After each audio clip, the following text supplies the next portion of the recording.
আসসালামু আলাইকুম রহমতুল্লাহি বারাকাতুহু।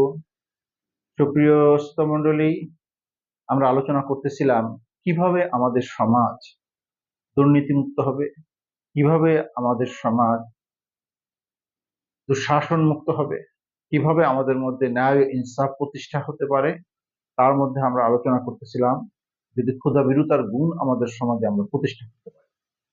আল্লাহ রাব্বুল ইজ্জত এ সম্পর্কে আলোচনা করেছেন কোরআনের মধ্যে খুলে খুলে, যে বান্দা, তুমি ক্ষুধাভীরুতার অর্জন করো, আমি তোমাকে তোমার প্রত্যেকটা জীবনে বরকতের দ্বারা আমি পরিপূর্ণ করি।